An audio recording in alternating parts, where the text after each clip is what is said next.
Tercera de Juan, capítulo, versículo 1 solo tiene un versículo. Muy bien.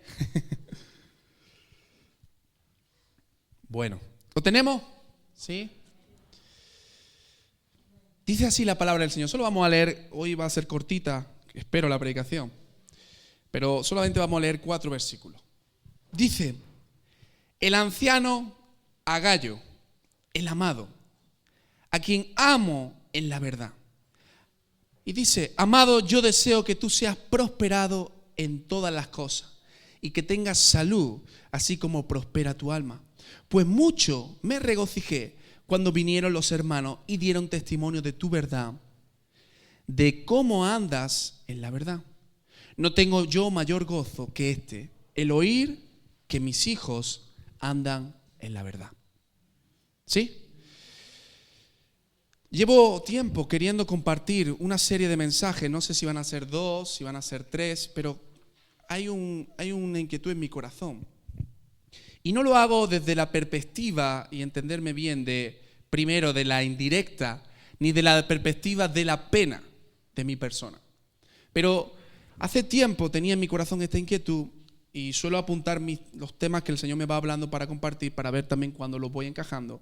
Y quiero hablar o hacer una serie de predicaciones, ya digo, no sé si serán 2, si serán 3, si será una, por lo menos 2 serán, pero del corazón pastoral. La serie se llama Corazón Pastoral. ¿De acuerdo? ¿Sí? Y quiero enfocarme en detalles que hablan de un corazón pastoral en la Escritura. La palabra de Dios nos muestra que el pastor por excelencia, ¿quién es? El Señor Jesús. Y la palabra nos habla de Él como el buen pastor. Nos habla la palabra, ¿no?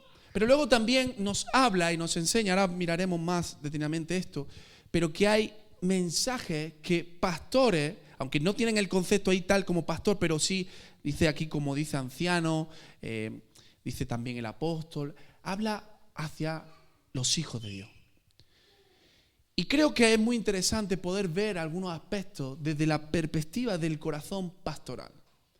Muchas veces cuando miramos la figura del pastor, quizás a lo mejor llevas poco tiempo y no la entiendes. O a lo mejor hay cosas que no sabes. Y hoy quiero traerte algunos detalles, son muy sencillos, no va a ser algo complejo, de lo que hay en el corazón pastoral. Por eso digo, no es una cuestión de una indirecta, ni tampoco es una cuestión de querer yo como pastor dar pena, ni mucho menos. Pero quiero que podamos conocer más el corazón pastoral. ¿Está bien? ¿Sí? Aquí encontramos una carta escrita por el apóstol Juan. Y el apóstol Juan se presenta y le escribe a un tal Gallo. No sé si era un mote. Hay gente, teólogos que dicen que esto era un nombre que se ponía en aquellos tiempos. Hoy día ya Gallo, no sé si estás pensando en un hijo, pero puede ser un buen nombre a lo mejor, ¿no? Y este Juan, el apóstol Juan, escribe y él se presenta como el anciano. Cuando vemos esta palabra anciano, lo primero que pensamos, ¿qué es? ¿Qué pensamos cuando vemos el anciano? La vejez. Pensamos, bueno, Juan ya está en su vejez, ya han pasado años, y él se presenta como el viejito, ¿no? Como si yo te dijera, el viejito te escribe a ti, Jonathan. Pero el término anciano también es un término que tiene que ver en la palabra con una cuestión de autoridad, de dirigir la iglesia. En la palabra de Dios, por ejemplo, Pablo en Hechos les da un discurso a los ancianos de la iglesia, si no recuerdo mal, de Mileto. Le da un discurso. Entonces el término anciano aquí no se entiende como que Juan lo está hablando como que él es viejito, sino que está hablando como esa autoridad. Y Juan escribe, y él dice, el anciano Agallo, el amado a quien amo en la verdad. Como hemos dicho, el buen pastor es Jesús. La palabra nos dice eso en Juan, en hebreo nos habla de eso. Y sabe, él como el gran pastor, como el pastor mayor, como la máxima autoridad de la iglesia, él ama tanto a la iglesia que él delega a sus pastores, a pastores que están por debajo, para que cuiden la iglesia, para que apacienten, dice la palabra en primera de Pedro, que apacienten, que cuiden la grey del Señor. ¿Estás conmigo? ¿Sí? No te me duermas, que veo algunos que no sé si es que han estado de fin de semana que apacienten la grey del Señor. Esta es una responsabilidad que el Señor delega, porque mira, algo que es precioso es que Él tiene una misión, pero Él no hace solo la misión, sino que Él ha hecho la parte más importante, pero también nos ha encomendado a ti y a mí, en nuestras diferentes funciones, en nuestros diferentes dones, en nuestros diferentes llamados, que podamos cumplir la labor, la misión del Señor. Por eso Él ha puesto pastores para que apacienten la grey. No es una cuestión simplemente de que tenga que ver una imposición, ni mucho menos, es una cuestión de delegar para la misión, como digo. Y este pastor no está designado, y esto es muy importante que también lo entienda, no está designado por sí mismo. Un pastor no está designado por sí mismo. Un pastor debe de estar contrastado. Tristemente hoy vivimos tiempos donde hay pastores que no están contrastados. ¿Sabes lo que significa contrastado? Que está analizado, que está de alguna forma examinado. Y cuando un pastor no ha sido contrastado, cuando un pastor no ha sido enseñado, no ha sido forjado, no ha sido instruido, puede caer en el error de dejarse llevar por cosas que no convienen. Pero también puede tristemente arrastrar a la grey, al pueblo de Dios, hacia el mal. Hacia el mal. El pastor debe estar contrastado. ¿Qué significa esto? Significa que ha sido analizado a la luz de la palabra. Primera Timoteo, capítulo 3, nos da algunos aspectos que tienen que tener los pastores, los ancianos, los diáconos, que habla también la Escritura, los obispos, utiliza todo este tipo de palabras. Y habla de algunas cosas, por ejemplo, que gocen de buen testimonio para los creyentes, como no los creyentes, como los que no son creyentes. Deben también conocer bien la Escritura.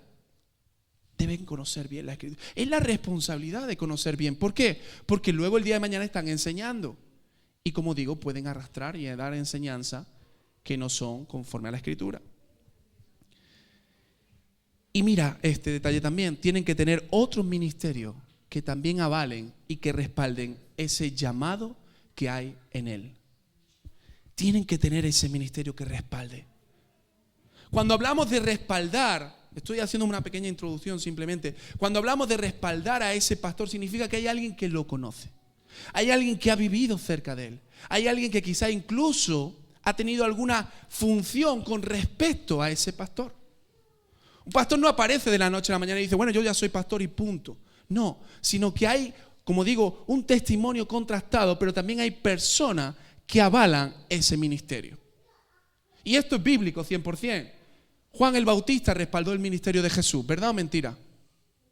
Cuando Jesús llega, le dice Juan, oye, bautízame tú. Y Jesús dice, no, bautízame tú a mí, porque es necesario que se cumpla toda Escritura. Los discípulos no llegan y dicen, nosotros vamos a hacer ahora apóstoles, pastores. No, dice que Jesús los levanta. Pero Jesús los capacita. Jesús está con ellos. Jesús trabaja el carácter de ellos. Pedro y Bernabé, en Hechos capítulo 13, dice que los ancianos de Antioquía fueron los que impusieron mano y los enviaron. Hermano, un pastor no es alguien que se pone porque sí. Es alguien que tiene un testimonio que ha sido contrastado. Pero también, obviamente, tiene un llamado del Señor, que este llamado, otras personas de autoridad, de ministerio, ven y reconocen. ¿Me sigue a esto? Porque uno de los grandes problemas que hoy tenemos es que llamamos pastor a cualquier persona muchas veces. Y muchas veces, yo leía esta semana un libro, y muchas veces porque una persona predique, ya, pastor, no, perdona. Es un comunicador, es un mensajero, pero no tiene por qué ser pastor. Ahora, el pastor también es comunicador. Pero hoy día pasa esto mucho. Y necesitamos entender esa figura. Pero tenemos que entender que los ancianos de la congregación, los pastores, los diferentes ministerios, lo más importante es que están puestos por Dios. Que Cristo mismo lo encomendó. No es algo que, como digo, que se tiene que hacer, no es algo de logística. No, es algo que Dios establece. Jesús le dijo a Pedro, le dijo, apacienta mis ovejas, pero también le dijo, mis corderos. Apacienta, ahí le está mandando la misión. La grey del Señor. Y hermano, el pastor tiene funciones y responsabilidades delante de Dios para con la congregación, como digo. ¿Por qué? Porque la iglesia no es suya. La iglesia no es del pastor, ni de los pastores. La iglesia es del Señor. Y algo interesante es que hay veces que la Biblia dice que el que desea obispado buen deseo tiene. Es bueno. Pero a veces hay personas que van buscando lo suyo y no se dan cuenta de que primero lo que tienen, la congregación no es suya, es del Señor y que el Señor va a pedir cuentas de ello. La palabra en hebreo habla de esto, de que tienen que dar cuenta delante del Señor. Es un privilegio, pero también es una gran responsabilidad. Yo invito y animo a que si en tu corazón está el deseo de pastorear, pues que siga adelante, pero que entendamos la importancia de esto. El pastor tiene funciones, pero tiene responsabilidades. Pero mira, quiero decirte una cosa. Pertenecer a la iglesia de Cristo, en este sentido, después de todo esto que he dicho, pertenecer a la iglesia de Cristo equivale a estar comprometido con la función pastoral terrenal que Él ha establecido. Te lo repito, pertenecer a la iglesia de Cristo equivale a estar comprometido con la función pastoral terrenal que Él ha establecido. Y esto, hermano, es algo precioso. Podemos tener pastores que presidan nuestras vidas, no que nos gobiernen, no que tengan un autoritarismo, sino que presidan, que cuiden, que protejan, que velen por nuestras vidas. Eso es un privilegio. Por eso Dios establece autoridades en la iglesia. No como si fuera una empresa para que una persona esté dirigiendo actividades puntuales. El pastor no está para dirigir actividades puntuales. El pastor está para cuidar. El pastor está para presidir, para exhortar, para alentar, para animar a la iglesia. Está puesta por el Señor. Me gusta porque mira lo que dice, ahora sí desgloso un poquito el texto. Juan, como pastor de Gallo, como autoridad de Gallo, mira lo que le dice. Le dice, el amado, y lee conmigo esta frase, a quien amo, a ver, ¿la puedes leer conmigo? ¿No está? Me la han quitado. Al que amo en la verdad. Mira cómo empieza Juan su carta. Juan empieza diciéndole, Gallo, al que yo amo. De hecho, esta misma frase la repite después. Vuelve a decir eso mismo, que él lo ama. Me gusta porque Juan refleja lo que es el corazón pastoral. El corazón pastoral tiene amor en la verdad. Refleja que hay amor de Juan hacia Gallo, pero también refleja que hay confianza. De hecho, Juan lo menciona, como digo, 2 veces. Y el corazón pastoral, si algo debe de tener, es que debe de amar. Amar. Amar implica establecer vínculo de una forma profunda con aquella persona.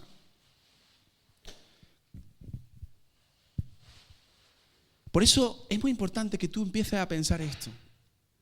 El pastor ama a las ovejas.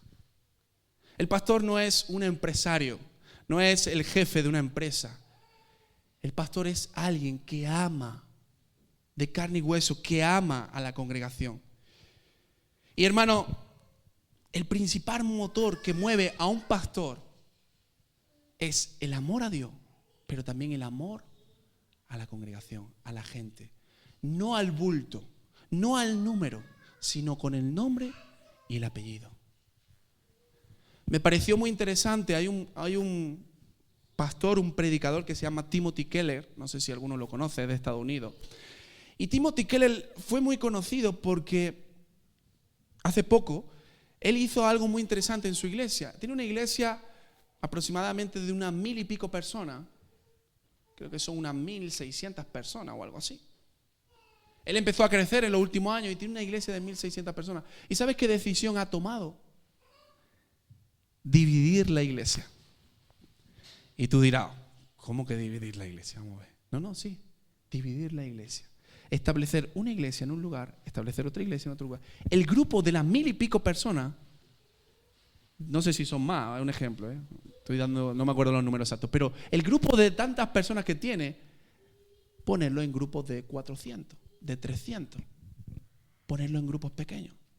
Y, bueno, grupos pequeños, más pequeños me refiero. Y los periodistas le preguntaban, oye, pero ¿por qué no quieres ser tú el pastor de toda esa multitud? Y dice, para mí es muy fácil decir, yo tengo una iglesia muy grande. Es muy fácil decir, bueno, ven y echa una foto, ¿a cuánta gente hay? Pero la realidad, dice, es que yo no puedo pastorear a tanta gente. No puedo. De hecho, se dice que un pastor, lo máximo que puede albergar son 100 personas. Es lo máximo. Y este hombre dice, yo lo que he hecho es levantar a otros pastores para que puedan estar cerca de la grey. Y de esa forma la gente pueda estar pastoreada. Nos equivocamos muchas veces cuando pensamos que es una cuestión de número. No, es una cuestión de vida, es una cuestión de persona. Y si algo tú y yo tenemos que recordarnos es que no es una cuestión de cuántas personas han venido a la iglesia, es una cuestión de, ¿está mi hermano o mi hermana en la iglesia? ¿Está congregándose con nombre y apellido? El pastor debe de amar con nombre y apellido a la grey. Debe de amarla. Juan le dice, al que amo en verdad. Pastorear, como te digo, no es solo predicar. Va mucho más allá, es una relación más estrecha, más profunda. Y mira, hoy perdóname que matice esto, pero es algo que a veces se habla y quiero matizarlo también. Como te he dicho antes, aquel que no se congrega no tiene el privilegio de ser pastoreado y por lo tanto de ser amado. Hoy día se mueve mucho la cuestión de, no, yo tengo una iglesia, ¿qué? Virtual, muy bien. Online. Yo sigo mi iglesia online. Hermano, bueno, tú puedes pensar, ya está, la veo, cierro mi ordenador y ya está, pero hay cosas que nos perdemos. Y una de las cosas que nos perdemos es ser pastoreado. Y te dirán, no, yo tengo mi pastor en mi otro país o en mi otro lugar y me pastorea. No te pastorea.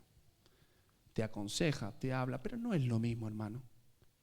No es lo mismo que tú estés pasando por un momento difícil y el pastor puede ir a tu casa y abrazarte.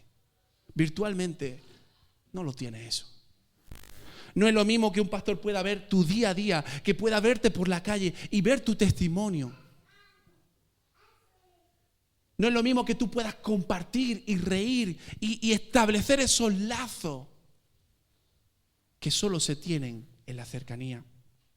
Mira, yo tengo un amigo muy querido, es un amigo mío que desde los 8 años somos amigos.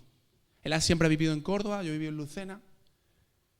Mira, nosotros hemos pasado muchísimos tiempos juntos. Hemos reído, hemos compartido, hemos hecho de todo, disfrutando. Pero un día él por trabajo se tuvo que ir a vivir a otro lugar, a Zaragoza. Y si tú nos vieras ahora, nosotros siempre hablábamos, compartíamos y ahora seguimos haciendo videollamadas. Y lo gracioso es que yo estoy con mi hijo y él está con su hija. Y estamos los dos ahí trabajando con el niño, haciendo cualquier cosa y charlando y compartiendo. Y sí, hablamos toda la semana, compartimos, nos reímos. Pero ¿sabes qué? No es lo mismo. No es lo mismo que cuando yo iba a su casa, cuando nos sentábamos a tomar un café. No es lo mismo cuando yo me quedaba en su casa y decía, hoy me voy a quedar en tu casa a dormir. No es lo mismo cuando yo lo veía y le daba así golpecitos. No es lo mismo. Como no es lo mismo decir, tengo un pastor online. Que sí, que puede aconsejarte. Pero no puede ir a las 3 de la mañana cuando tú estás sufriendo en tu casa. Cuando algo está pasando en tu matrimonio. No es lo mismo. Y Juan, tengo a Pablo metido. Juan dice, al que amo, de verdad, a Gallo. Hay una relación estrecha con Gallo. No conocemos todo el panorama con Gallo, pero sí se sabe que había una relación fuerte entre ellos dos. Si algo nos ha enseñado la pandemia, hermano, es que la vida online ayuda, pero que jamás podrá ser sustituida por la vida diaria de iglesia. Jamás gozará de privilegios que tiene congregarse personalmente. Y ser pastoreado es uno de esos privilegios. Y hablaremos seguramente la próxima semana de las funciones del pastor, Pero hoy quiero hablarte de esto que tiene que ver con el corazón, con el amar. Y como te digo, amar implica un vínculo profundo con esa persona. Vosotros a veces pensáis, permitirme esto, ¿vale? No es, como he dicho, ni dar pena, ni por una indirecta. Vosotros a veces pensáis que nosotros como pastores, a lo mejor pensáis, no lo sé, no nos damos cuenta. O a lo mejor no estamos pendientes de ciertas personas. Pero lo cierto es que nosotros, aunque suene a veces difícil de creer, nosotros amamos a cada uno de vosotros. Como pastores os amamos. Como pastores nos dolemos también. Nos preocupamos. Intentamos dar lo mejor de nuestra vida. Y a veces también lloramos. Lloramos. Lloramos cuando hay gente que se va, por ejemplo. No por una cuestión de problemas en la iglesia, sino por trabajo. Nuestro corazón muchas veces queda ligado a personas. Ser pastor es amar a la congregación, amar a la gente. Claro que nos gustaría ayudar muchísimo más. Claro que nos gustaría poder estar cada día con la gente, pero a veces no se puede tampoco. Pero eso no significa que como Juan, nuestro corazón no esté amando verdaderamente. Y si algo se caracteriza un pastor, un grupo de pastores, es en amar a la gente. Amar a la gente. Juan nos habla de esto. Pero mira, hay un deseo. Primera cuestión, amar. Segundo, es el deseo del pastor. ¿Sabes cuál es el deseo del pastor? Lo dice en el versículo 2. Dice, amado, una vez más. Un vínculo de amor. Dice, yo deseo que tú seas prosperado. ¿En qué? En todas las cosas. Si algo los pastores, si algo desean,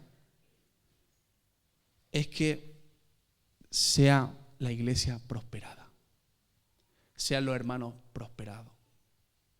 Qué triste sería que un pastor viva muy bien, muy bien, y que la iglesia esté sufriendo.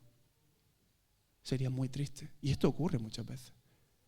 Qué triste sería que el pastor viva muy bien y haya hermanos en la congregación que estén pasando por hambre.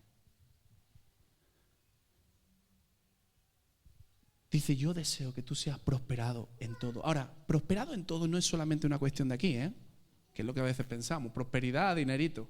No. Fíjate que habla también, dice el versículo, que tenga salud. El ser prosperado, el deseo de Juan en este sentido no es solamente una cuestión económica, es una cuestión también laboral, es una cuestión familiar, es una cuestión de salud. Y el corazón del pastor no solamente ama, sino que desea que la grey, que el pueblo de Dios sea prosperado, crezca. Que el pueblo de Dios realmente pueda vivir feliz. Pero el mayor deseo de un pastor es que haya un gran compromiso con Dios. Si algo mi esposa, yo anhelamos, aquí hablo de forma ya más específica, es que cada uno de vosotros podáis tener un compromiso profundo con el Señor. Ese es nuestro mayor deseo. Independientemente de si ganas más o ganas menos. Ese es el mayor deseo. Dice, así como prospera tu alma. Los pastores deben velar por las necesidades generales de la iglesia, pero el pastor, y escucha esto, no es responsable de la parte que no nos corresponde a nosotros. El pastor debe velar por toda la grey, pero no es responsable de ciertas cosas. Por ejemplo, voy a dar un ejemplo ya que antes hemos tomado a este niño. El pastor no es responsable de que el niño no sea criado en la palabra. El pastor desea que ese niño sea criado en la palabra, pero él no es responsable. ¿La responsabilidad sobre quién recae? Sobre los padres. El pastor desea que la congregación trabaje, incluso puede ayudar a que encuentren trabajo, pero el pastor no es responsable de que el que ha encontrado el trabajo o el que tiene trabajo sea un mal trabajador. No es responsabilidad del pastor, pero sí es responsabilidad poder cuidar, amar y desear que en todos los ámbitos le vaya bien. Ahora, esto nos matiza otra cosa, y es esta cuestión. Te voy a hacer una pregunta, ¿vale? ¿Me la puedes contestar? ¿Estás conmigo? ¿Sí? Hoy os veo muy despistado, ¿eh? Perdona que sea. ¿Cómo está? ¿Cómo está? ¿Bien? ¿Cómo estás? ¿Cómo estáis? ¿Te das cuenta que siempre decimos que estamos bien? Estamos bien, no pasa nada. Muchas veces cuando el pastor o los pastores dicen ¿cómo estás? Esa pregunta no nos gusta. ¿Y por qué tiene que preguntarme a mí eso? ¿Y qué más le da a él? ¿O a ella? ¿Y qué más esto? ¿Y qué más lo otro? ¿Por qué tengo yo que darle explicaciones de...? No nos gusta cuando nos dicen ¿cómo estás? ¿Cómo está tu corazón? No, mi corazón está bien, espiritualmente estoy bien. No nos gusta. Pero tenemos que entender que detrás de esa pregunta, cuando los pastores preguntan ¿cómo está tu corazón? ¿Cómo está tu familia? ¿Cómo está tu vida? ¿Cómo está tu trabajo? No están buscando un beneficio, no están buscando una indirecta. Lo que desean es que seamos prosperados. Lo que desea es que nos vaya bien. Si en algún momento, iglesia, tú piensas, me está preguntando esto, ¿por qué? ¿Por aquí? ¿Por allá? Entonces déjame decirte que no has entendido realmente la función del pastor o de los pastores. Porque aquí la palabra nos revela que el deseo siempre es que seamos prosperados. Yo digo muchas veces, nosotros no somos policía. Yo no soy policía. No me dedico a vigilar a la gente. Pero sí tenemos la responsabilidad de cuidar. Hay veces que hay gente que dice, no, es que aquí en la iglesia, pero luego por fuera. Digo, mira, yo tengo que enseñarle, esa es mi responsabilidad. Pero yo no puedo estar vigilando 24 horas lo que hace en la calle. Pero sí tenemos que entender que hay un deseo detrás de esa pregunta de cómo está. Cuando hay un pastor que te pregunta, en este caso nos toca a nosotros, ¿no? Te pregunta ¿cómo está? Hermano, no le estás dando un informe o una explicación al panadero de tu barrio. No se lo estás contando a tu enemigo. Se lo estás contando a alguien que vela, porque Dios ha puesto su vida para que vele y cuide por ti. Alguien que te ama. Alguien que está por ti. Porque el deseo es que seas prosperado. Mira, la palabra nos dice, en Efesios dice que estemos sujetos los unos a los otros, pero también dice que estemos sujetos a los ancianos. Una vez más, ese término, ancianos, pastores, que estemos sujetos. ¿Sabes por qué? Porque la sujeción, cuando algo está sujeto, genera seguridad, genera firmeza. Una cadena, cuando está sujeta, es un eslabón, los eslabones están sujetos, es algo firme. Y estar sujetos los unos a los otros es no un peso, es un privilegio, es una bendición. Cuando tú tienes a alguien a quien darle cuenta, dale gracias a Dios porque es una bendición. Si tú no tienes a nadie a quien darle cuenta, entonces déjame decirte que puedes caer en un error de creerte que tú lo sabes todo. Necesitamos estar bajo autoridad. Y los propios pastores también están bajo autoridad. ¿Sabías de esto, no? Deberían. Volvemos a lo mismo. Dice la palabra que Pablo, esto se lo comentaba al grupo que el domingo pasado estuvimos, que Pablo, cuando ocurre el problema de la circuncisión, ¿qué hace Pablo? Dice que va a Jerusalén a rendir cuenta a los apóstoles. Pablo podía haber dicho, bueno, yo, ¿por qué tengo que estar diciéndole a Juan y a Pedro y al otro que esto y esto? No, ellos van a rendir cuenta. Iban a rendir cuenta porque es necesario rendir cuenta. ¿Sabes lo importante que es que alguien pueda estar, no controlando tu vida, no estoy hablando de eso, pero velando por tu vida, velando por tu corazón, velando por tu fe? Siempre doy este ejemplo, que es un ejemplo sencillo y alguna vez lo repito, perdóname si lo repito, pero es como el ejemplo del coche. Sabéis que en el coche hay puntos que son muertos, no los veo. Yo a veces voy con el coche y hay un punto donde se mete otro coche y no lo veo, y si mi esposa no me dice, cuidado que hay un coche, entonces puedo chocarme. Y necesitamos gente de autoridad gente que ame la palabra, que ame al Señor y que me ame a mí, que diga, cuidado, cuidado, atención, para, escucha. Porque a veces nos cuesta esto. No queremos que nadie nos diga nada. Y después vienen los batacazos, vienen los problemas. Mira, yo me he prometido siempre a mí mismo no nunca decir, te lo dije. Cuando ocurren cosas,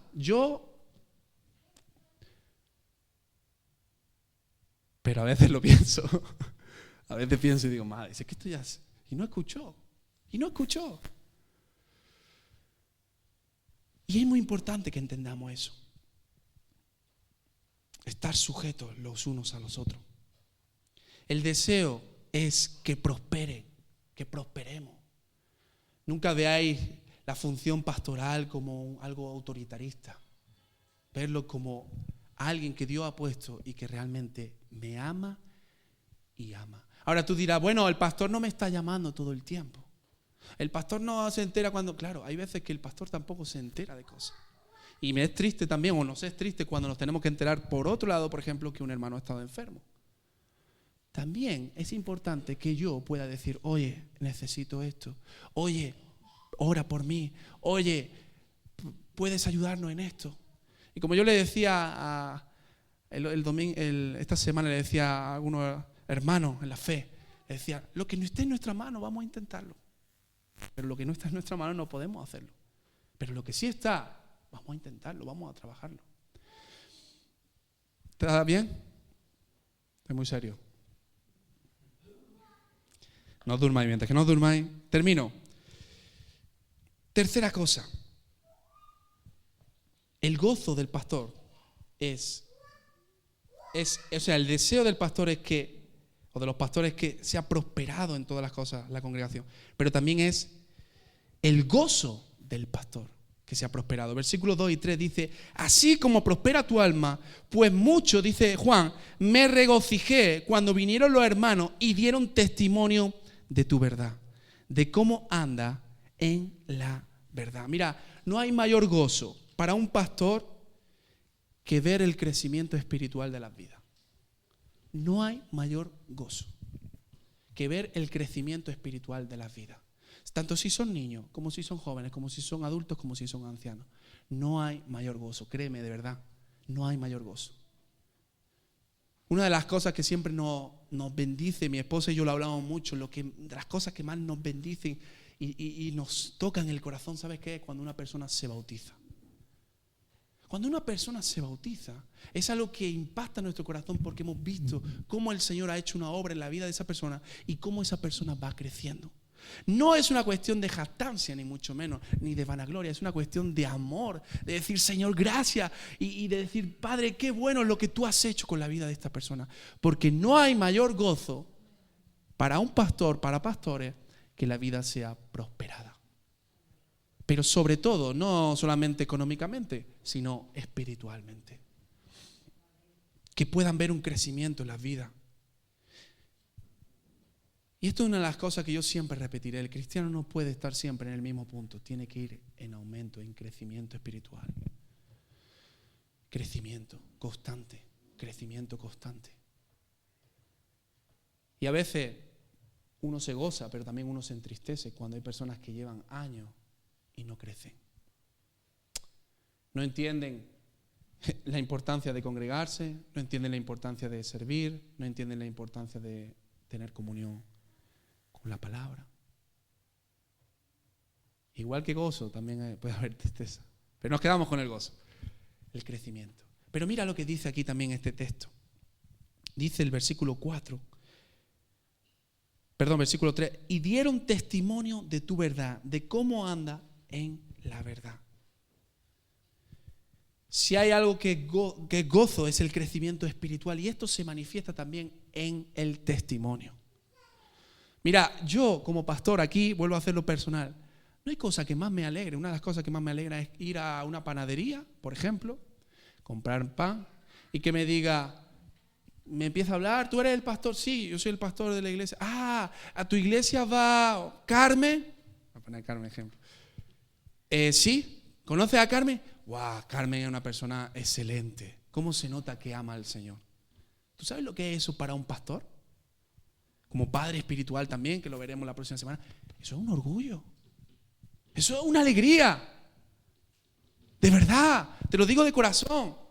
Es una alegría cuando escucho un testimonio de la vida de uno, de la vida de otro. Y luego llego y le digo, oye, me hablaron de ti muy bien. ¿Por qué? Porque hay gozo en el corazón. Pero tú sabes lo que es, hermano, que yo vaya al hospital a visitar a un enfermo de la congregación y que en la cama de al lado, esto es verdad, no me lo estoy inventando, en la cama de al lado hay una persona que me diga, y le dice, el hermano de la iglesia le dice, él es mi pastor, tal, le cuenta, y dice, ah, ¿sí? ¿De qué iglesia? De la iglesia de la calle San Marcos. Ah, y tal persona va a esa iglesia porque vaya tela esa persona, esto, y que mentiroso, y que no sé, y ¿sabes? ¿Tú sabes lo que yo siento ahí? Siento responsabilidad porque soy el pastor, se supone, de esa persona. Pero siento una vergüenza. Eso es como cuando, ¿sabéis este caso? ¿No? Como cuando el padre va al colegio y le dice, tu hijo, esto. Y como se lo diga delante de los otros padres, no vea, le cambia la cara. Así está luego, que viene la madre enfadada y dice el hijo, ¿pero por qué está enfadada? Hombre, ¿por qué va a estar enfadada, no? No hay mayor gozo. No solo el crecimiento espiritual, sino también que haya un testimonio afuera. Mira, vivimos en un pueblo que es Lucena, en su mayoría, Moriles algunos, Baena también, pero vivimos en un pueblo que relativamente podemos vernos. ¿Cuántos me han encontrado alguna vez en el Mercadona? Nos encontramos en los sitios, nos conoce la gente, nos ven y saben cómo somos. Es que si en el trabajo, que si en la casa, que si en la calle. Y no por mí, primeramente por el Señor, pero también por amor a la congregación tenemos que tener un testimonio que glorifique a Dios. Esto no es que nadie sepa nada de mi vida, porque hay personas que dicen, bueno, que nadie sepa nada de mi vida y así no tengo que dar explicaciones. No, es tener un testimonio. Es que puedan decir, oye, ahí hay un ejemplo de familia, ahí hay un ejemplo de vida, hay un ejemplo de juventud. Hay un ejemplo. No es solo un deseo, sino que hay un gozo. Y esta frase, que es la que tenía en mi corazón, así como prospera tu alma. Juan le dice, yo deseo que tu salud sea como está prosperando tu alma. Yo deseo que tu negocio sea como está prosperando tu alma. Así como prospera tu alma. Te hago una pregunta, ¿tu alma está prosperando? ¿Tu corazón está prosperando? ¿Tu comunión con Dios está prosperando? Pues si tu comunión con Dios está prosperando, si tu alma prospera, si tus emociones prosperan, entonces eso es un testimonio que se ve. Pero para que prospere tu alma, necesitamos algunas cosas. Y quiero que me acompañe a Mateo capítulo 5. Y con esto voy terminando ya. Hay personas que tienen que ir a hacer la comida, Capítulo 5 de Mateo. ¿Cómo prospera nuestra alma? Yo pensaba. ¿Cómo puede prosperar nuestra alma? Y cuando hay esa prosperidad, hay gozo. Gozo. Juan dice, yo me gozo en el versículo 4. Y el capítulo 5 de Mateo dice, viendo la multitud, subió al monte y sentándose, vinieron a él sus discípulos. Y abriendo su boca les enseñaba diciendo, bienaventurados los pobres en espíritu, porque de ellos es el reino de los cielos. Bienaventurado, más que dichoso, gozoso triplemente. O sea, está hablando de que aquel que es bienaventurado, que vive en ese gozo, en esa prosperidad, entiéndeme, no económica, sino general, espiritual. Primero podemos vivir en eso, pero también dice, es aquel que es pobre en espíritu. Pobre en espíritu. Esto no es pobre económicamente. Pobre en espíritu significa que reconoce que no es nada sin el Señor. ¿Tú reconoces que no eres nada sin el Señor? A veces decimos que sí, pero la vida que tenemos dice que no.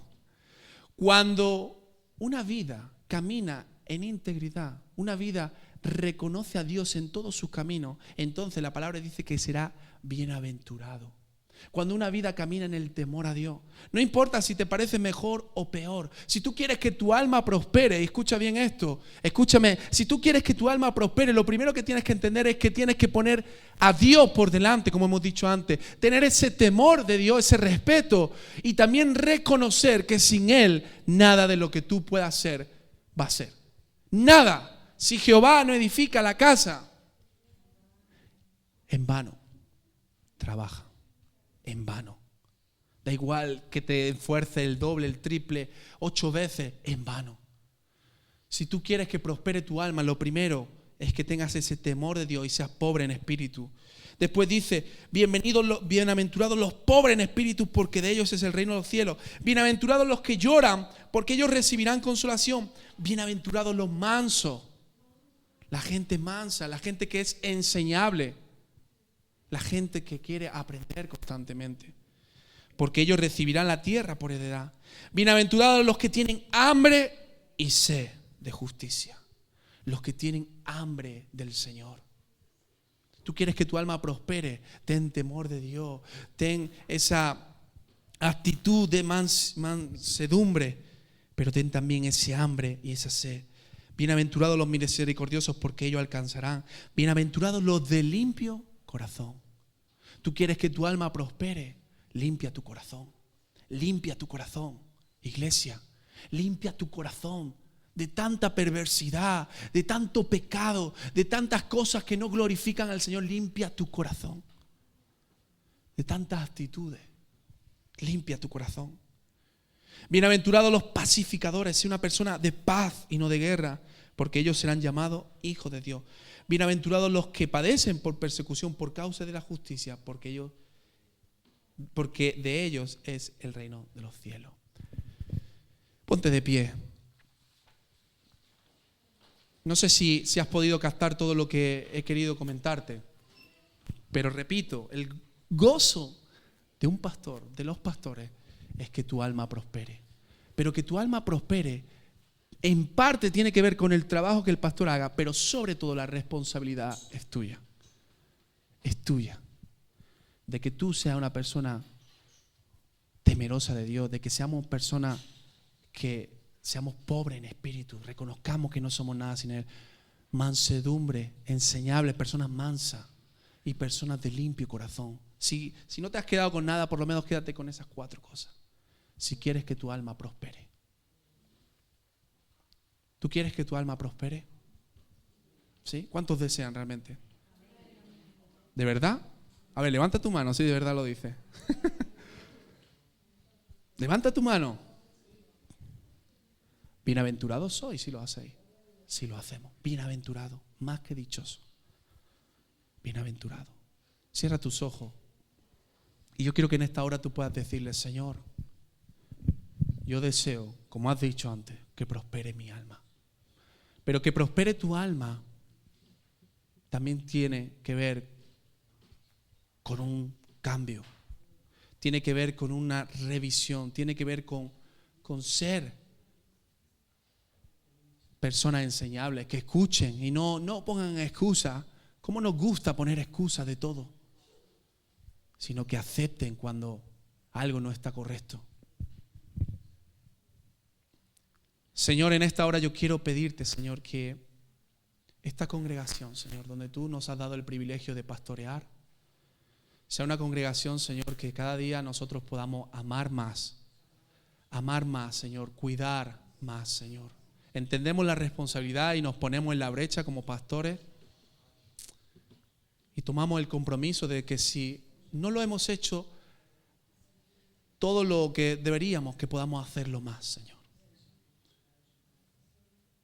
Pero también oro, Señor, para que como pastores, Señor, en nosotros haya ese gozo de que hay una congregación que prospera, que hay una congregación que crece, que hay una congregación, Señor, que te teme a ti, Señor, que desea servirte, que desea glorificarte, Padre. Yo oro, Dios, no por nosotros, Señor, sino por cada uno, Señor, que tú prosperes, Señor. Que tú bendigas, Señor.